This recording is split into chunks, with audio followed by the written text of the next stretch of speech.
You know what's terrifying? That text message you just sent checking where they are. That's the same neurological pattern observed in lab rats who kept pressing a lever that shocked them 83% of the time. The rats couldn't stop. Neither can you. And here's the part that should make your skin crawl.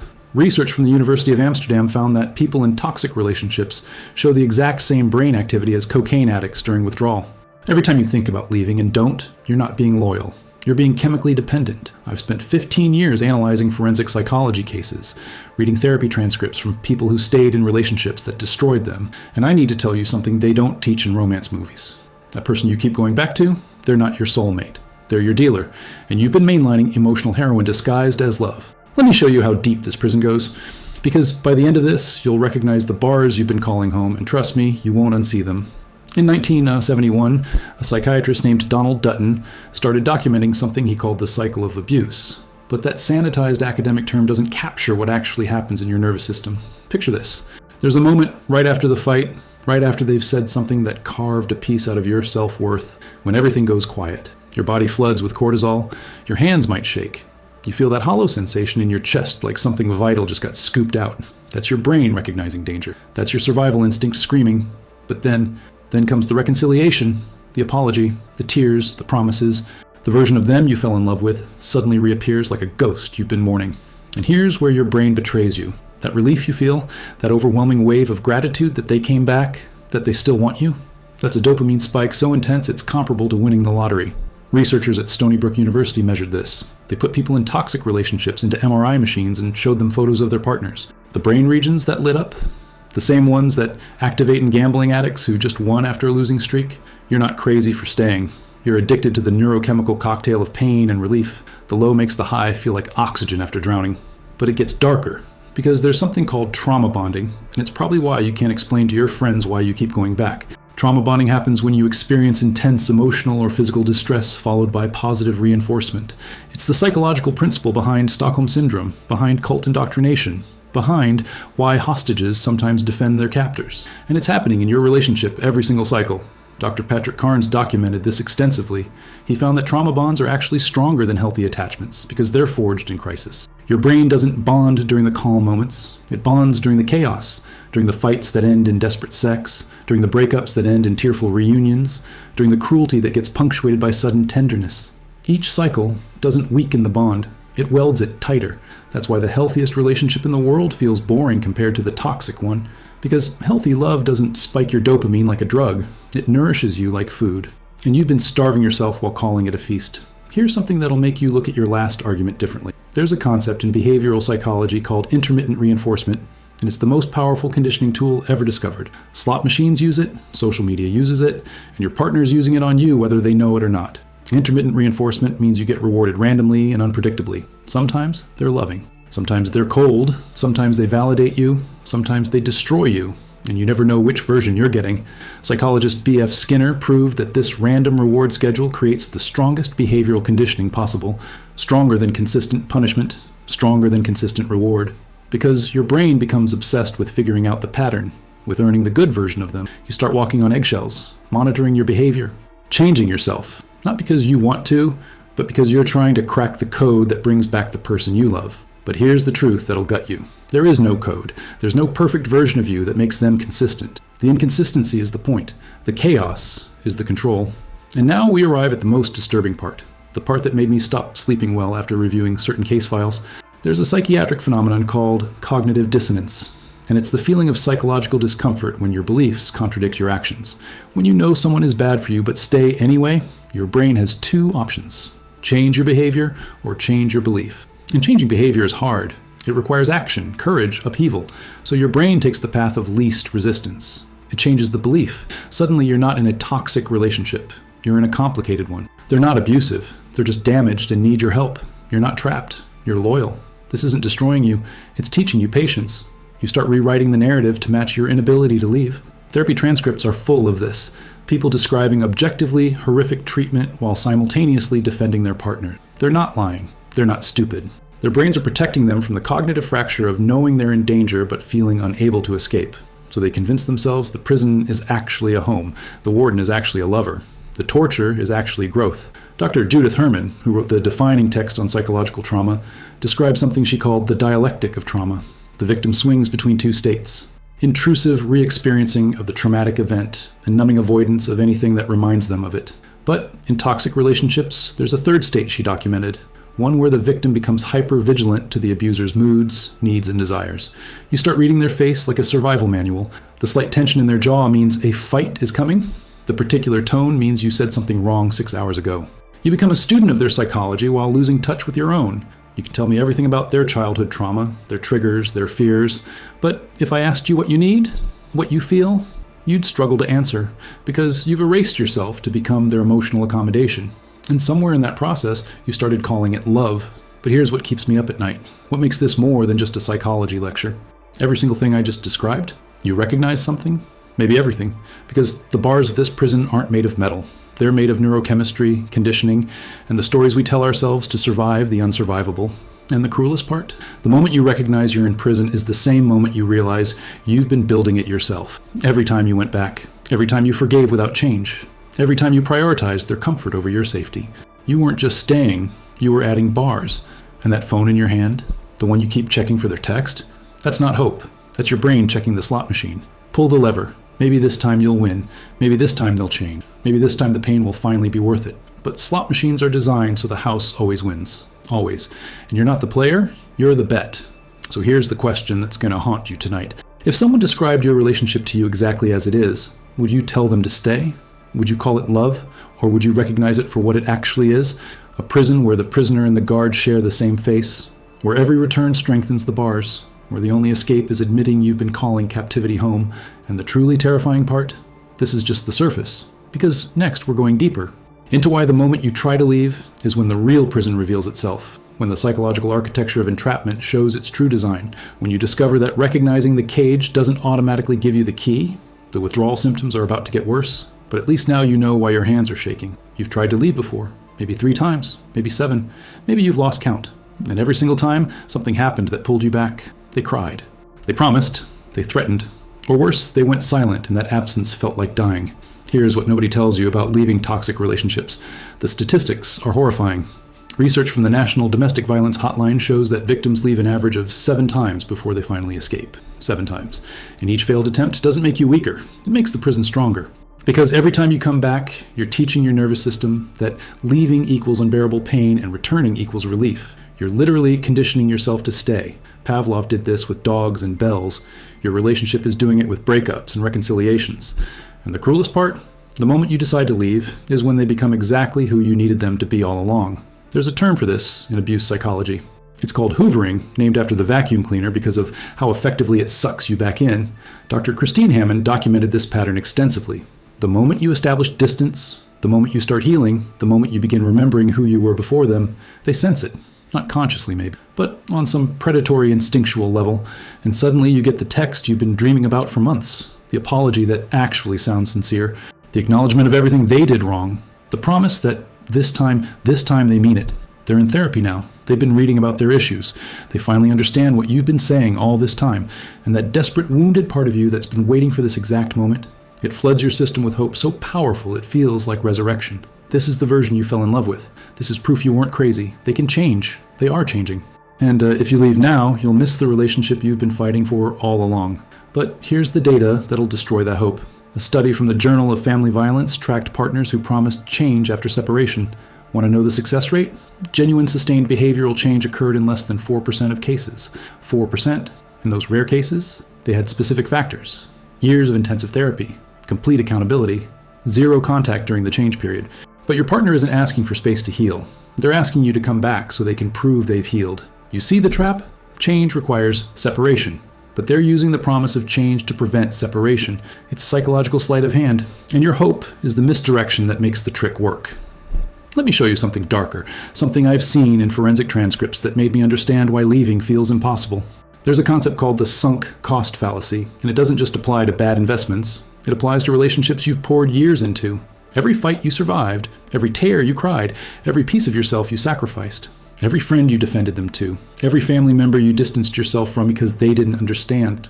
All of that becomes emotional currency you've invested, and walking away means admitting that investment was worthless, that all that pain was for nothing, that you can't get those years back. So your brain does the math and decides that staying, even in misery, is better than accepting the loss. Because if you leave now, you don't just lose them. You lose the fantasy that all that suffering meant something, that it was building towards something, that it wasn't just waste. Therapist Dr. Ramani Durvasula calls this the just a little bit longer syndrome. Just a little longer and they'll appreciate you. Just a little longer and they'll get help. Just a little longer and the good times will outweigh the bad. But here's what the clinical data shows. Toxic relationship patterns don't improve with time. They calcify. That thing they did once that made you cry, in 2 years, it's happening weekly. That boundary they crossed accidentally, it's now a highway they drive down daily. Because every time you stayed after they hurt you, you taught them that hurting you has no consequences. Not because you're weak, but because trauma bonding makes consequences feel like cruelty. How can you punish someone you're desperately trying to save? How can you establish boundaries with someone you're afraid to lose? And now we arrive at the most insidious mechanism, the one that makes leaving feel like self-destruction. It's called the fantasy bond, and psychologist Robert Firestone spent 40 years studying it. A fantasy bond is when you maintain connection not with the real person, but with the idealized version you created in your head. You're not in love with who they are. You're in love with who they could be, who they promise to be, who they are for brief, shining moments that you cling to like life rafts. And every time reality shatters that fantasy, instead of accepting the truth, you repair the fantasy. You make excuses. You find explanations. You spotlight their potential and minimize their pattern. Because confronting the reality means mourning someone who's still alive. It means admitting you fell in love with a ghost. That the person you've been fighting for doesn't exist and never did. That's not heartbreak. That's ego death. And your psyche will do anything to avoid it. Here's where it gets physiologically terrifying. When you finally decide to leave, your body enters actual withdrawal. Dr. Helen Fisher studied this using brain scans. When people looked at photos of former partners they still loved, the regions that activated weren't just emotional centers. They were the same regions that light up in cocaine addicts during craving states. But it's worse than drug withdrawal, because you can avoid cocaine. You can remove it from your environment, but you can't avoid your phone, your memories, the places you went together, the songs you heard together, the mutual friends who innocently mentioned them. Every reminder triggers the craving. And unlike drugs, you can't just white-knuckle through it, because they're not passive substances. They're actively trying to get you back. Texting, calling, showing up, using mutual friends as messengers. And each contact is like giving a sip of alcohol to someone trying to get sober. It resets the withdrawal. You have to start over. And most people can't survive that pain 7 times, so they stop trying. But here's the nightmare that keeps therapists awake. Even when you physically leave, even when you block them and move cities and start over, there's something called the internal perpetrator. Psychiatrist Jennifer Freed coined this term.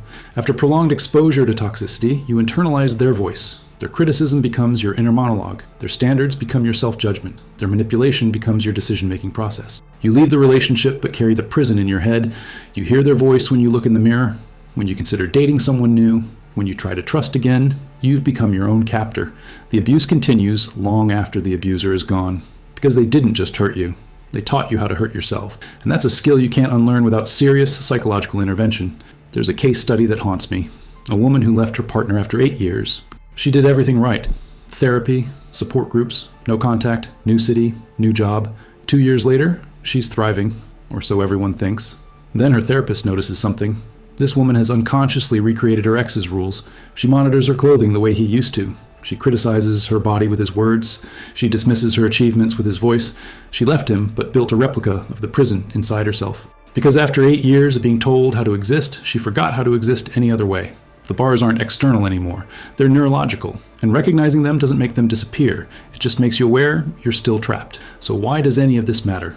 Why am I dragging you through this psychological autopsy? Because right now, you're at a choice point. You're recognizing the patterns, seeing the bars, feeling the weight of the chains you've been calling connection. And your brain is screaming 2 contradictory truths. You need to leave, and leaving might destroy you. Both are real, both are valid, and the only way through is accepting that the pain of leaving, as unbearable as it feels, is finite. The pain of staying is forever. It compounds. It metastasizes. It becomes your identity. But here's the question you're really asking yourself right now, the one underneath all the others. If you leave and the pain doesn't get better, if you discover you're just as broken alone as you were together, if it turns out you weren't running from them, you were running from yourself, what then? What if the prison wasn't them at all? What if you're the architect, the guard, and the prisoner? What if every relationship you enter becomes this because you're carrying the blueprint? That's what we're exploring next. The truly terrifying possibility that the pattern isn't about who you choose. It's about what you've become, about what trauma did to your attachment system, your self-worth, your capacity to recognize love from harm. Because the darkest revelation isn't that you're in a toxic relationship. It's that you might be addicted to toxicity itself, that safety feels like boredom, that kindness feels like weakness, that healthy love feels like nothing at all. And once you see that, once you recognize that possibility in yourself, the entire architecture of your romantic history starts to look different. Every failed relationship, every pattern you swore you'd never repeat, every promise you made to yourself that you broke. It wasn't bad luck. It wasn't choosing wrong. It was choosing the familiar, the comfortable, the pain that feels like home. Your hands are shaking again, but this time it's not from their absence. It's from recognizing your own reflection in the bars. Let me tell you about something called the repetition compulsion, and I promise this will make every failed relationship in your history suddenly make horrifying sense. Sigmund Freud first documented this, but modern neuroscience has proven he was right in the worst possible way. Your brain doesn't just remember trauma, it recreates it, over and over, not because you're masochistic or stupid or broken beyond repair, but because your nervous system is trying to master the original wound by reproducing it in scenarios where you think you can finally win. That father who was emotionally unavailable, you're not accidentally choosing partners who withhold affection, you're unconsciously selecting them. That mother who was unpredictably loving then cruel, you're not randomly ending up with people who are hot and cold, you're seeking them out. Because deep in your psychological architecture, there's a wounded child who believes that if they can just make this person stay, just earn this person's consistent love, it'll retroactively heal the original abandonment. But here's the gut-wrenching truth that therapists whisper about in clinical supervision. It never works. You can't heal a childhood wound with an adult relationship. You're trying to perform surgery with a weapon. And every time you fail, every time they leave or hurt you or turn cold, you're not experiencing new trauma. You're re-experiencing the original one. The wound never closed. You've just been pressing on it repeatedly, wondering why it won't stop bleeding. Dr. Bessel van der Kolk, who wrote the defining text on trauma and the body, discovered something that changed how we understand attachment. Trauma doesn't just live in your memories. It lives in your autonomic nervous system, in the way your body responds to intimacy before your conscious mind even registers what's happening. When someone is kind to you consistently, your nervous system doesn't recognize it as love. It recognizes it as unfamiliar. And unfamiliar equals dangerous. So your body starts producing anxiety. You feel restless, bored, like something's missing. Not because healthy love is inadequate, but because your nervous system was calibrated in chaos. It learned to equate love with adrenaline, cortisol, and dopamine spikes. Calm, steady affection doesn't register on those receptors.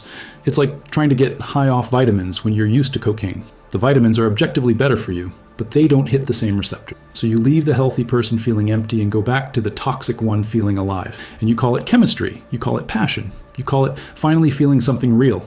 But what you're actually feeling is your trauma response activating. You're not falling in love. You're falling into familiar patterns of dysregulation, and your body has learned to interpret that as home. Here's where it gets clinically devastating. There's research from the University of Toronto on something called anxious attachment style. People with this attachment pattern, usually formed before age 3, have nervous systems that are literally wired differently. MRI scans show hyperactivity in the amygdala and reduced activity in the prefrontal cortex when they perceive potential abandonment. Translation? Their threat detection system is hypersensitive and their rational thinking system goes offline. So when their partner is late responding to a text, their brain doesn't think they're probably busy. Their brain experiences it as I'm being abandoned and I'm going to die. That's not exaggeration. That's the actual neurological experience. And when someone with anxious attachment meets someone with avoidant attachment, someone who withdraws when feeling overwhelmed, they create a psychological dance called the anxious avoidant trap. The more the anxious person pursues, the more the avoidant person retreats. The more the avoidant person retreats, the more the anxious person panics and pursues harder. It's not a relationship. It's a mutual trauma trigger disguised as love. And both people are absolutely convinced the other person is the problem. The anxious person thinks if their partner would just be more present, everything would be fine. The avoidant person thinks if their partner would just give them space, everything would be fine. But the truth is, both of them are running programs written in childhood. Neither is conscious, neither is chosen, and neither can be fixed by finding the right partner. Because the partner isn't the variable, the programming is. But here's what makes this truly nightmarish. Even when you become aware of your patterns, even when you're in therapy working on your attachment style, even when you consciously know better, your nervous system doesn't care about your insights. Dr. Stephen Porges, who developed polyvagal theory, proved this. Your conscious mind can say, this person is healthy for me all day long. But if your ventral vagal system doesn't register safety, if your body doesn't feel that familiar charge of chaos, you won't bond. You'll feel disconnected. You'll wonder what's wrong. You'll convince yourself there's no spark. And you'll leave, often going back to someone who makes your nervous system light up with all the activation patterns it learned to associate with attachment. You'll call it following your heart, but you're actually following your trauma. And the cruelest joke is that your trauma feels more like truth than truth does, because it's been your normal for longer than you can remember. Let me show you something that appears in forensic psychology case files more often than you'd think. It's called perpetrator identification. This is when victims of prolonged abuse start adopting the characteristics of their abuser, not consciously, not intentionally, but as a survival mechanism.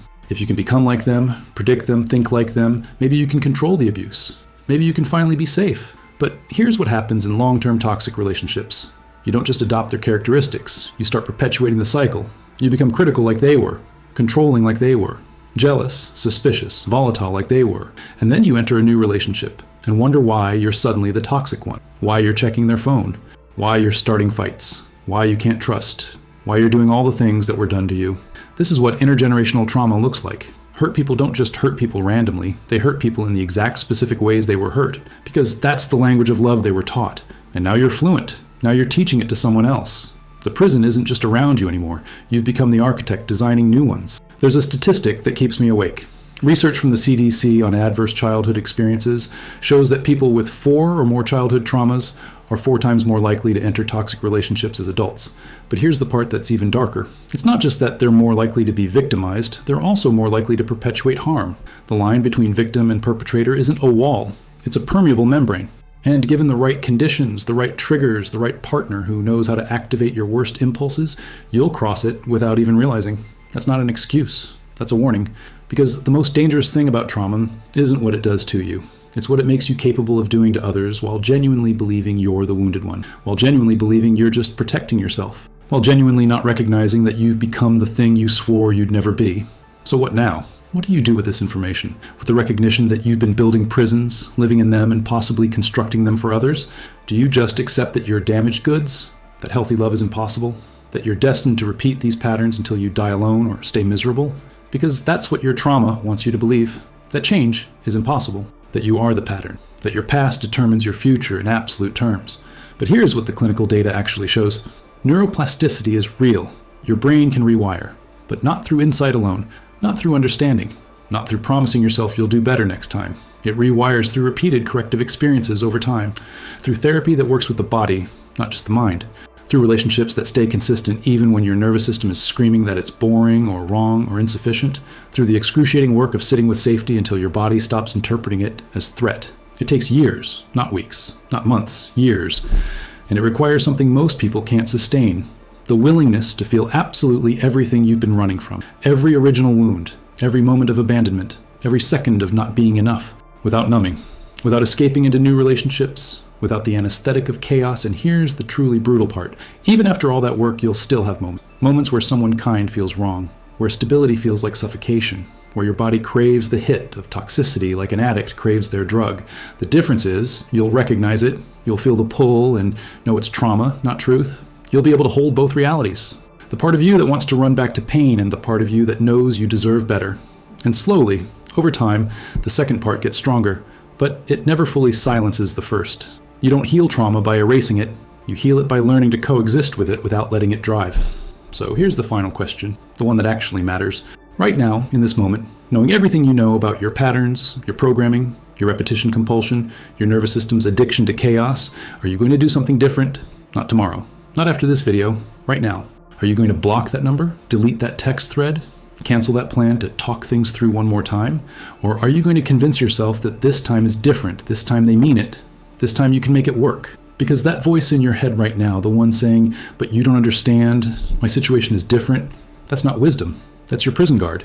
And it sounds exactly like you because you built it yourself. Every time you chose familiar pain over unfamiliar peace, every time you returned to someone who hurt you because their hurt felt like home, every time you called dysfunction love because it was the only version of love you'd ever known, the bars are clear now. You can see every single one. The question isn't whether you're trapped. The question is whether you're ready to admit you've been holding the key the entire time, that leaving isn't about them changing.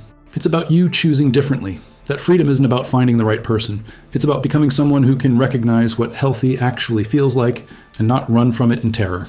And the most haunting part? Even after reading this, after recognizing every pattern, after seeing yourself in every example, some of you are already composing the text you're going to send them, already planning the conversation where you explain this video to them, already believing that if they just understood, if they just saw this, everything would change. That's not hope. That's the prison talking. And it's never been louder than it is right now.